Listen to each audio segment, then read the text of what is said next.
Hey guys, it's Brandon, aka B.Rich Beauty, aka your beauty best friend. Yes, that's right. Haha, your beauty best friend is back, baby. And we are talking about today's hot topics. Lord, we're going to talk about that debate and that infamous fly. Stormy Daniels claps back to the First Lady. And did y'all know there's a new black Real Housewives of New York that has been announced?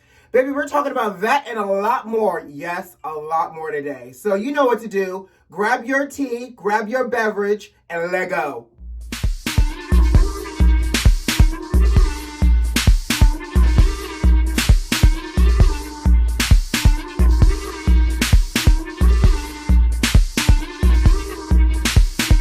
Woo, baby, let's just jump in, honey. You know, that in-between day between Wednesday's video and Friday's video, baby, a lot has happened. Let's start with the debate. The first vice president debate and the only debate for the season between these two was what? A mouthful, a handful, all the things. So first thing first, Biden's team was not having it for the kids. They said, y'all over here at this COVID Rona house of a White House, y'all will not bring that up into this debate and get Kamala sick. Plexiglass, did y'all see the who could have missed the plexiglass, okay? Plexiglass, 12 feet apart. They sat down this time. What they needed to do is give seats to 45 and Biden, because y'all know they're a lot older than these VP candidates, child, but they sat down. It felt a little bit classier. Now, one thing's for sure. We knew Pence was going to bring a little bit more polished version of his evangelical conservative BS that he hides behind while supporting this agenda of tomfoolery in the White House. Child, it's too many things to list. But we knew that he was going to give us a little bit more of a polished front because that is what he does well. That is why he's been the VP, because what we know for sure is that the president can't give you that. So y'all couldn't have two jack-in-the-boxes rolling around. It needed to be at least one jack-in-the-box, honey, that was dressed up and a little bit better. Speaking of dressed, right? So obviously, I think anytime there's a female candidate involved, unfortunately, the first thing people critique is the female looks. So because people were critiquing Kamala's look, I'm going to add my 2 cents, but I'm going to let you know I'm also critique Pence. Because guess what? He is an equal opportunist. They both wore black suits, fine. Kamala's hair, I actually liked it. It was simple, cascading, slightly away from her face. Very, very political styled hair, child. Now, makeup, I thought her makeup was okay. I would have added a little bit more color correcting in this inner corner, and that contour in her eye needed to be pulled up just a little, just to kind of help to minimize her eye shape just a little, because it's slightly descending, it's a little bit of a descending eye, right? So, but overall, lip gloss looked pretty, wasn't distracting, wasn't too glossy, wasn't too matte. Kamala looked well put together. Now, Pence, on the other hand, child, I don't know what Dracula white foundation his camp slapped on his face, but what I do know for sure is his camp, they don't like him. Let me tell you why I say they don't like him. He came out not only looking like he hasn't seen the light of sun in a few centuries, but his lips were dry AF. How do you send the Vice President of the United States out on stage with dry, chapped lips? The man already barely got lips as it is, and now you want to send this man out looking like Dracula's second cousin and giving him dry, chapped lips at the same time? Y'all don't like him. I told y'all gotta be careful with people like that, because in low-key they be in your corner saying, rah, rah, you got this, sir. And secretly they watching you on the monitor talking about, ooh, child, his lips look like they're about to crack any minute. And on top of that, y'all saw that eye was red, right? So I don't know, did he need eye drops or did he need a mask on or eyeglasses or something? Because what are one of the symptoms of the COVID? Pink eye? All right, I know, I'm trying not to go off on many tangents. Let's talk about Kamala's highlights, because baby, there were many. And not only was there many, but let's just be real. They got only an ounce of Kamala's true, authentic black woman excellence. Because you know she had to dumb it down, because the moment she'd raised an eyebrow, the moment she'd raised her voice, the moment she did anything out of character, she would have been labeled as an angry black woman, Miss Diva, and everything else that people try to label strong black people with as a way to diffuse and deflect and reroute their intimidation by the skin that is melanin, right? My favorite though was that lean and that smile. Because let me tell you something, as a black man and as a child growing up, I knew what that lean and that smile meant. That lean and that smile said, I'm about to dig in your ass, but okay, I can't let it out the way I want to, but I'm gonna just lean in and let you know I'm watching you. I see you. We see each other. Kamala, that lean for me. I need that lean and a smile on a t-shirt. Shout out to the Scott Shop. They were out there working, getting phrases up on a shirt. Can I get a lean and a smile, please, the Scott Shop? The phrase heard around the world. Mr. Vice President, I'm speaking. I'm still speaking. Smile, right? Because it looks less intimidating as, I'm speaking, yo. Ha! I love that whole I'm speaking. Baby, when I tell you, I want to know how many people are about to be on their Zoom conference calls the next time they get cut off by their coworker and they're going to just be unmuted. Jim, I'm still speaking. I'm speaking, Jim. Yes, thank you. The one that had me screaming in the house. Y'all ready for this one? I would not sit and be lectured by the vice president on blank. It's another one I'm stealing for the meeting room, the virtual meeting room. I'm so sorry. I'm not going to sit here and be lectured on somebody that doesn't know what I do for a living or know my experience or want to question my record. She says, sir, you are not a lawyer. You did not prosecute cases. You did not do any of these things. Kamala, she ate that one. Oh, and I think the last blow for me was the fact that she looked the cameras dead in the face, dead in the eye. She looked at us American people and said, the fact that he owes millions of dollars means that he is in debt to somebody. Say it louder for the people in the back, Kamala. He is in debt to somebody. So how is he using this position to pay back his debt? Mic drop. Let me tell you something. By the time this debate was over, I just knew, one, Set It Off was going to play, and two, she was going to do a little light stroll on off that stage with her husband in tow. By the way, let's talk about Pence.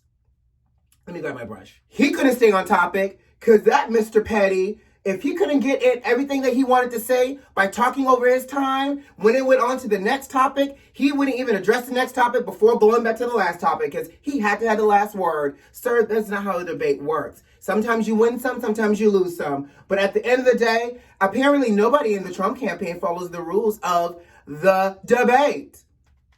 In addition, let's talk about that fly. Honey, this infamous fly has a Twitter, an OnlyFans. People are making accounts now for random insects. This fly did us as an American people a service. I think this fly needs some kind of medal of honor, some type of heroic thing. Because this fly said, I'm going to land right on his head because he's talking nothing but ish.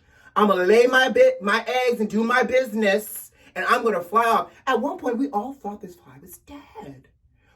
We all thought this fly was dead, right? And then after we realized the fly wasn't dead, the fly just gets up and flies off. That fly had one thing to do in life, and it was to land on Mike Pence's head. Because this will forever go down in the history books, and Mike Pence and this fly is forever a part of history. But the shade is, and the gag, and the get you gotcha, is the Biden campaign threw up $5 fly swatters in support of the campaign that sold out. Did y'all get y'all Biden fly swatter, honey? I'm telling you, this entire situation was flyless. Anyways, so the end of the debate comes. I don't even know her name. Second Lady, Mother Pence, Mrs. Pence, walks up on stage. Who dressed her? I'm telling you, there's people in this camp that don't like them. Who dressed her? She looked like she was going to somebody's wake. And something that they got from off the racks at Express, where at least if y'all was going to try to dress her up for something, take her to Black House White Market or White House White Market. Y'all know what I'm talking about. At least take her to the high end of the black and white store. But not, child. They dressed her in Express finest for the vice president debate. And apparently the Pences also are a gambling family because they keep playing with Jumanji 2020 and the Miss Rona, honey. Neither one of them had on a mask. Well, obviously, Pence didn't have on a mask because he was debating. But Miss Pence came up on that stage without a mask on, and literally, they were the only family without a mask on. Y'all know what they say. God protects babies and fools, but not idiots, okay? Continuing on talking about this administration, Stormy Daniels has officially clapped back to Melania. Ooh, child, grab your teacup, because this one is good. Stormy put up a tweet. So, you know, they released recordings. Stephanie Wolkoff released recordings of Melania talking about random things. One of the recordings that she released was Melania talking about Stormy, calling her the porn hooker, being upset that Stormy was being photographed allegedly by Annie Leibovitz for Vogue. Now, moving forward, what makes it so juicy, Stormy has clapped back and said, honey, I'll take that over being what you are any day. I'm going to just go ahead and put up the tweet so y'all can read the rest of the shade and the drama and the pettiness. Stormy went on to more details to discuss this, and she says, haha, she was never paid to have sex with Trump, so technically she's not a hooker. Now, here's where I'm concerned, sis, because I was riding with you, Stormy, with this clapback, but he didn't pay you to have sex with him. Girl, what type of LSD, mushroom, or psychedelic drug were you on to have sex with this man and not be paid? Better yet, girl, were you Bill Cosby? Is that why you didn't technically get paid? Because I'm trying to figure out who in their right mind is sleeping with that man that lives in the White House. I mean, I get it. At some point, he has children. He's been married. But you know what they say? Marriage ain't always about love, honey. Sometimes it's about a convenience. And a checkbook, and a property, right. Stormy, you sure you didn't get paid, girl? Because I was riding with you. You can't be lying to us now if you want us to be on the public sympathy to be on your side, sugar. But anyways, child, she says she ain't no hooker because she never got paid. In fact, child, you might have needed to have gotten paid if you had sex with that man. Anyways, let's move on. Ooh. Let me get close. Did y'all hear about the whispers of the bachelorette party for Cynthia Bailey? The bachelorette party that they hosted in Charleston, South Carolina, my hometown. Ow, baby. So, Cynthia Bailey went to Charleston for her bachelorette party. And it now makes sense because we saw a lot of the ladies like Candy and Kenya post pictures of them in bathing suits and all the other stuff. So I thought it was just the annual women's trip. So it looks like they might be made the women's trip a bachelorette party trip. So apparently it went down like a basement. Literally went down. So apparently there were 9 to 10 people invited to this bachelorette party. So I'm assuming that was in addition to the Housewives. So they were saying, baby, that it got so sloppy drunk and messy that some of the women started making out with each other, and some of the women started doing oral sex on each other. And baby, they said the cameras caught all of the shenanigans of the bachelorette party on camera. If I know Andy and I know this network, those items will make it to the screen and not on the cutting room floor because, baby, we need it. NeNe Leakes is gone. Y'all are trying to secure these ratings and new bags. So y'all added new Housewives. Give us this bachelorette party. In fact, make it 2. You can get 2 to 3 episodes out of this bachelorette party as long as you keep it good. So here's where it gets really, really hot. Let's grab this. Apparently, once the camera stopped rolling, around 5 a.m. in the morning when the party started to die down, 2 women went into a private bedroom with a stripper, one of the strippers that danced there. The rumor is, allegedly, that these 3 people all commenced in having sex together. Not only did they have sex together, the anonymous source allegedly said she heard all types of phrases that are said in the moments of passion coming out of that bedroom, along with noises that implies moments of passion coming out of that bedroom, and that once it died down, a few minutes later, it started all again. So it sounded like round 2 was a thing as well. Now, obviously, no one knows the names of who was in that bedroom just yet. But you know I'm searching, honey, because I got to know. But apparently, the housewives the next morning all had breakfast. I guess, I don't know if the people that were in the house visiting stayed and they all had breakfast, but some of the housewives were upset and concerned at how crazy the party got. I don't know if they were upset more about this alleged bedroom hookup or the girl-on-girl action that was happening in the living room when the cameras were rolling, but the housewives expressed concerns over what was going on during the bachelorette party. This is even funnier is now there seems to be It Wasn't Me challenge happening, and let's do some math. Obviously, we know Cynthia Bailey wasn't in on this whole threesome with the stripper. I don't know about the making out, y'all. But Kenya Moore did a It Wasn't Me challenge. Marlo Hampton did the It Wasn't Me challenge. And LaToya, who is reporting to be a new housewife this season, also did the It Wasn't Me challenge. Now, if we're talking about castmates alone, that only leaves Portia, Miss Candy Coated Nights herself, the new housewife Drew Sidora, possibly friend of the show Tanya, excuse me, that's how she pronounces it. She's Canadian. And, you know, obviously the women that I guess were invited. So I can't wait to hear how this unfolds. And I am sure as we get closer and closer to this airing next year, we're going to find out what really happened. And I'm here for it. So, did you guys hear that they're finally adding a black woman to the cast of Real Housewives of New York? I don't know why it takes them so long to add diversity to the cast. Like, we don't exist in these big, old, diverse cities. Look how long it took them to add a black cast member to Housewives of Beverly Hills. And now, hallelujah, Jesus, finally they found a black person that was willing to do and put up with these shenanigans in New York, honey. Her name is Ebony Williams, literally, and it's spelled E-B-O-N-I, the real black version of Ebony, right? And literally, it's the literal translation of black. You know, he's bilingual. So I love the fact that not only is her name all authentic and black, and she had a nice generic last name as well, Ebony Williams. So Ebony Williams is a 37-year-old lawyer. All right, we see you, Ebony. And she's the host and executive producer of Revolt Black News. In addition to that, she is known for hosting multiple shows across different networks as well. So she got some experience on this resume, honey. Now, she says she's excited to join and that she's excited to bring that perspective and that facet to Housewives of New York. Now, I don't watch the New York franchise, so y'all tell me if y'all do.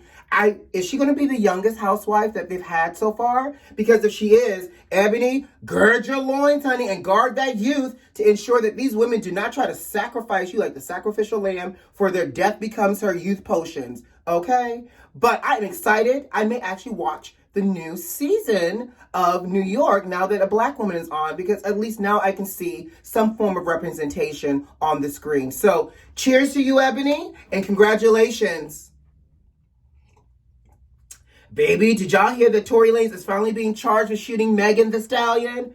Lord Jesus, I hope this little leprechaun got a pot of gold someplace to try to get him off from these charges. In fact, I hope he lost his pot of gold because he shot this girl, tried to deny it, and came out with a whole diss album dismissing, demeaning his actions towards her. So you know what, sir? Tory Leprechaun Lanez, I hope you lost your pot of gold. It dried up. I hope somebody stole your pot of gold and threw it in the river. But anyway, child, he finally got charged, and he's being charged for assault. So let's keep an eye on how this works itself out in the next coming weeks and months. Okay? All right, guys, before I get out of here, I got to give y'all a public service announcement because I wouldn't be your beauty best friend if I didn't. All right, so next week is going to look a little bit different. I'm going to still bring you Hot Topics. However, Hot Topics is going to be from a different location. I am going to Charleston, South Carolina tomorrow, which will be Saturday. It'll be my first time flying in the middle of this pandemic, child. Ooh, pray for me. Pray for me. I'm liable to show up in a whole human condom because I am not ready for this flight. But anyways, I have to go to Charleston because my grandfather passed away. So I will be in Charleston for a whole week, attending the funeral, but also making sure I bring you content. So I just want to give you guys a heads up because obviously I'm going to have to try to figure out somebody's closet, bathroom, room that I can bring you guys hot topics for, but I'm committed to bringing you guys content. So I wanted to say that. By the way, can we talk about death real quick? Because you know Jumanji 2020 is still pulling stunts and shows and antics and acrobatic flips. I don't know about y'all. I don't know if this is a Southern thing, but I can truly say, and I'm coming from a place of authenticity. I can truly say I don't like the call that you get from somebody that lets you know you need to call somebody because something has happened, but they don't want to tell you. So I got the call on Wednesday that my grandfather passed away, but I didn't get the your grandfather passed away call. I got this call from a family member, a relative, and you answer the call with your normal pleasantries. Hey, person goes, hey. I'm like, how are you? Because that's what we do, right? We're Southern. I'm good. They don't ask you how you are. It's a pause. And they go from their octave to the octave of the Grim Reaper of Death. Have you talked to your mama? Not since this afternoon. First of all, why did your voice just get so deep, right? Oh. And then it goes down another octave. Oh, you need to call your mama. What? First of all, you just dropped 2 octaves here. Second of all, you went from asking me if I talked to my mama to now I need to call my mama. If you're going to bring me thus far, yes, this far, with the death notification, you might as well go ahead and give me the entire death notification. Because while you over here telling me I need to call my mama, you've officially had me broken out in sweat. I have a little bead of sweat on my upper lip, and you've activated the curl pattern in my hair because now I'm sweating across my hairline. Like sis, bruh, run me the entire conversation. So now I gotta run up off the phone with you talking about, okay, and then you want to end the conversation with, you need to call your mama. I'm sorry. You sorry? No, I'm sorry because you didn't give me the rest of the notification. Now I got to run up off this phone with you, call my mama, and while I'm pacing in the middle of this living room, hoping she answer. So now I've started sweating on the upper lip, sweating in the hairline, and sweating in my pits. I don't like those calls. Please, can we do better, Black people? I know we from the South. It's just never a fun call to get because your mind starts to rush and race 30 miles an hour. You don't know what is about to be told to you once you pick up the phone. And when you pick up the phone and you find out your grandfather passed away. So I will be in Charleston next week, attending a funeral, spending time with family, helping to support my mother and her sisters because this is her father. One thing I know for sure is I was not expecting this man to die. He was one of the strongest people I know and one of the toughest nails in the box. But what I know for sure is that life is fleeting. The present is all we have. And if you have a family member, a loved one, and a friend, tell somebody you love them because thankfully I was able to tell him I loved him the last time I spoke with him. So anyways, guys, you know what to do. Subscribe if you like this video if you like. Most importantly, leave me a comment. Who loves you? I do. Have a great weekend, and I'll see you later. Bye.